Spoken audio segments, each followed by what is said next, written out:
Hi friends, బాగున్నారా friends? Good afternoon అండి అందరికీ. అందరూ క్షేమంగా ఉన్నారా? నేను కూడా క్షేమంగా ఉన్నాను కాబట్టి నేను ముందుకు వచ్చాను. ఈరోజు ఆదివారము, దేవుని ఆరాధించే దినము. అందరూ మందిరానికి వెళ్ళారా? నేను మందిరానికి వెళ్ళొచ్చేసాను. మీరు అందరు కూడా మందిరానికి వెళ్ళాలని, వెళ్ళి రావాలని కోరుతున్నాను. ఈరోజు దేవుని వాగ్దానము చదివి వినిపిస్తాను ఫ్రెండ్స్. మీకు కృపయు సమాధానము విస్తరించునుగాక. మళ్ళీ చదువుతున్నా ఫ్రెండ్స్. మీకు కృపయు సమాధానము విస్తరించునుగాక. ఇది మంచి వాగ్దానం చదువుకున్నాం కదా ఫ్రెండ్స్. మరి వాగ్దానము చదవలేని వాళ్ళు తప్పకుండా చదవండి, విశ్వసించండి, దేవుని యందు నమ్మికతో ఉండండి.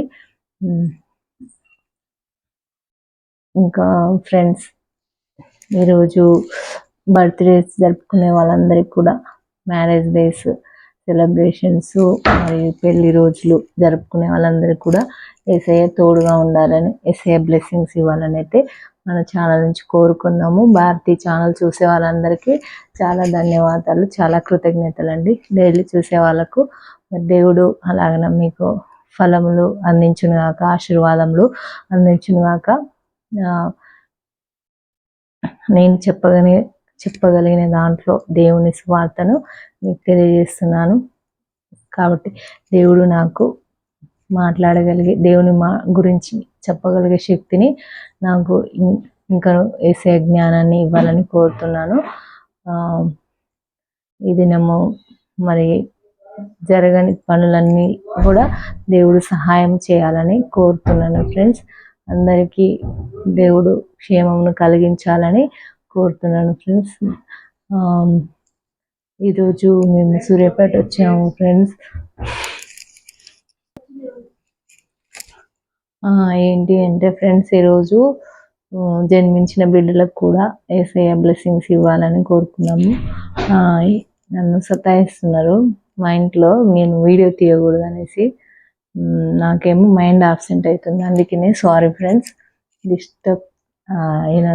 డిస్టర్బ్ మిమ్మల్ని చేసినందుకు సారీ. కొత్తగా చూస్తున్నారు, కొత్తగా వీడియో చూసే వాళ్ళు తప్పకుండా ఎండింగ్ వరకు చూడండి, అర్థం చేసుకోండి. దేవుని తెలియని బిడ్డలు చూస్తున్నట్లయితే తప్పకుండా మరి మీ హృదయంలో యేసయ్య తట్టాలని కోరుతున్నాను, యేసయ్య మీతో మాట్లాడాలని కోరుతున్నాను. నేను మాట్లాడే యేసయ్య మాటలకు ప్రతి బిడ్డ కూడా వినాలని కోరుతున్నాను. యేసయ్యని వారితో దర్శించాలని కోరుతున్నాను ఫ్రెండ్స్. దేవుని నమ్మిన బిడ్డలు ఎంతోమంది నెగ్లెక్ట్ చేస్తుంటారు కదా వాగ్దానం చదువుకోవడంలో, ప్రేయర్ చేయడంలో. వాళ్ళ గురించి చెప్తున్నాను. తప్పకుండా మరి దేవునికి సమయం ఇవ్వండి, దేవుని సమయాన్ని దొంగిలించకండి. దేవుడు మనకు బ్లెస్సింగ్స్, ప్రతి పనిలోనూ సహాయం చేయాలంటే మరి ఆయన సమయాన్ని దేవునికి మనం కేటాయించాలి. ప్రతిదినము దేవునితో కంపల్సరీ గడపాలి. ఆయన ప్రతిరోజు మనకు అనుగ్రహిస్తున్నాడు. మనం ప్రతిరోజు సజీవ లెక్కలో ఉంటున్నామంటే అది దేవుని కృప కదా. అందుకు ఆయనకు స్తుతులు చెల్లించాలి, ఘనత చెల్లించాలి, మహిమ చెల్లించాలి. ఈ వీక్ అంతా దేవుడు కాచి కాపాడిండు. మరి ఈరోజు సండే, రేపటి నుంచి కూడా మరి ఈ నెక్స్ట్ వీక్లో కూడా యేసయ్య కాచి కాపాడాలని అయితే మనము కోరుకుందాము ఫ్రెండ్స్. అనేక మందికి దేవుడి సువార్త చేరాలని కోరుకుందాము. అడవి ప్రాంతాల్లో ఉండేవారికి కూడా, ఎంతోమంది దేవుడిని తెలియక మరణిస్తున్న వాళ్ళు చాలా కోట్లాది మంది కూడా ఉండొచ్చు. మనందరికీ మారు మనస్సు, పశ్చాత్తాపం కలిగి ఉండాలని ఉండొచ్చు. కానీ తెలిసి కూడా పశ్చాత్తాపం అనేది అంగీకరించట్లేరు కొందరు. మరి వారి గురించి కూడా దేవుడు మాట్లాడుతున్నాడు. తప్పకుండా బిలీవ్ కండి అని చెప్తున్నాను ఫ్రెండ్స్. ఈరోజు ప్రేయర్ టాపిక్ చెప్తాను ఫ్రెండ్స్. డైలీ ప్రేయర్ టాపిక్ వింటున్న వాళ్ళకు చాలా కృతజ్ఞతలు. డైలీ ప్రేయర్ టాపిక్ వినండి. వీడియో చూసే వాళ్ళలో ఎంతో ఎంతోమంది ఉండకపోవచ్చు నా ఛానల్ వీడియో చూసేవాళ్ళు. మరి కొందరినైనా దేవుడు వీడియో చూసి మారు మనసు పొందే అవకాశాన్ని అయితే ప్రభు అనుగ్రహిస్తున్నాడని నేను తప్పక నమ్ముతాను. ప్రతి విశ్వాసి పట్ల దేవుడు ఒక తలాంతులను ఇస్తాడు కదా. ప్రతి ఒక్కరికి ఒక వరం అనేది ఇస్తాడు దేవుడు. మరి దాన్ని వాళ్ళు గుర్తించుకొని దాని పట్ల భారం కలిగి దేవుణ్ణి అడిగితే అసాధ్యమైనది ఏది ఉండదు కదా ఫ్రెండ్స్. ప్రేయర్ టాపిక్ చెప్తాను ఫ్రెండ్స్. ప్రేయర్ టాపిక్ ఏంటి అంటే ఈరోజు అనే కాదు, అనేక మంది క్రైస్తవులు కాకపోయినా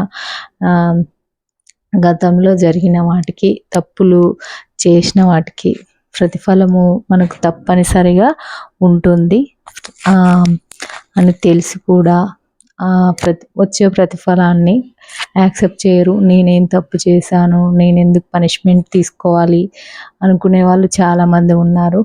నేనే ఎందుకు పనిష్మెంట్ అవ్వాలి, లోకంలో నేనే ఉన్నానా పనిష్మెంట్ తీసుకోవడానికి, ఏసే నన్నే శిక్షించాలా, దేవుడు నన్నే శిక్షించాలా అని అనుకునే వాళ్ళు చాలామంది ఉన్నారు ఫ్రెండ్స్. వారి గురించి ఈరోజు మనం భారం కలిగి దేవుణ్ణి అడుగుదాము.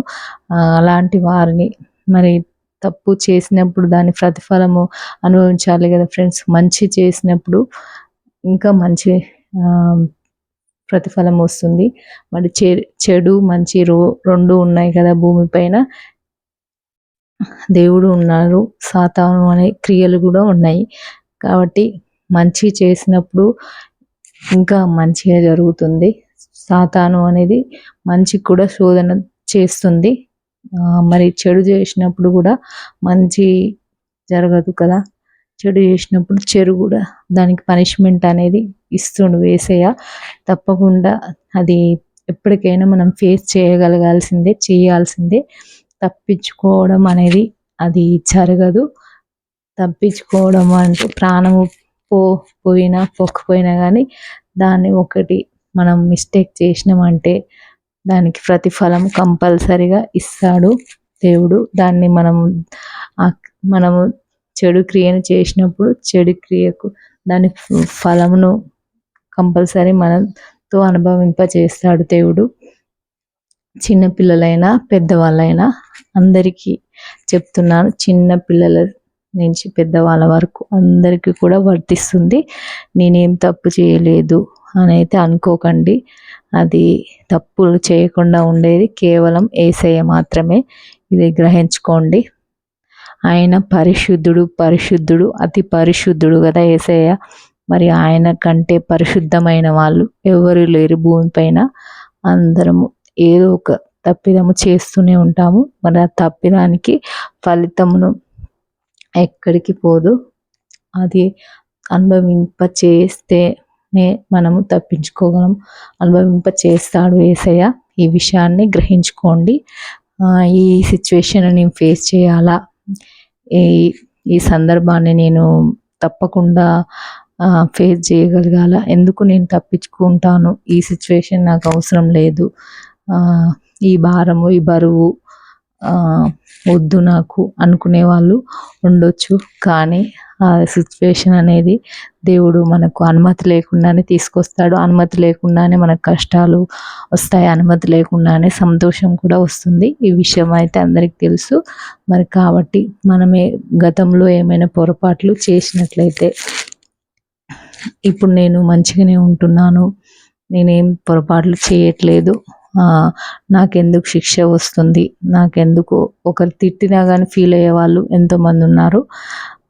కానీ మనం గతంలో ఏం చేసామో, భవిష్యత్తులో ఏం చేసినామో కానీ అన్నిటికీ ప్రతిఫలం అయితే కంపల్సరీ ఉంటుంది ఫ్రెండ్స్. మరి తప్పకుండా గ్రహించండి. ప్రతి దాన్ని యాక్సెప్ట్ చేయాలి. మంచి అయినను చెడు అయినను మనం యాక్సెప్ట్ చేస్తేనే యేసయ్య మనకు పరలోక రాజ్యాన్ని ఇస్తాడు. పరలోక రాజ్యం మనం పొందుకోవాలి అనుకుంటే ప్రతి బాధను, ప్రతి వేదనను, ప్రతి శోధనను తట్టుకునే శక్తిని ఇవ్వమని అడగాలి యేసయ్యని. గతంలో చేసిన వాటికి గురించి ఎవరైనా పశ్చాత్తాపం కలగలేకుంటే పశ్చాత్తాపంతో దేవుణ్ణి ఇప్పటికైనా అడగండి. దేవుడు కనికరించువాడు. కానీ పశ్చాత్తాపంకి పనిష్మెంట్ అయితే పోదు. కనికర హృదయుడే యేసయ్య. కానీ చేసిన దానికి మరి మనమే చేసినాం కాబట్టి మనమే అనుభవించాలి. ఎవరైనా ఎవరి విషయంలో అయినా చెప్తున్నాను ఫ్రెండ్స్, చిన్న పిల్లలైనా పెద్ద పిల్లలైనా బాబులు పాపలు అందరికీ చెప్తున్నాను. సో అందరూ గమనించండి. దేవుడు మీతో మాట్లాడాలని ఈ దినము నేను కోరుతున్నాను ఫ్రెండ్స్. సరే ఫ్రెండ్స్, అందరికీ బాయ్. సండే మంచిగా దేవుని సన్నిధిలో దేవునికి ఇష్టంగా గడపాలని నేను కోరుతున్నాను. మీ Bharati channel. Bye friends, God bless you అండి అందరికీ.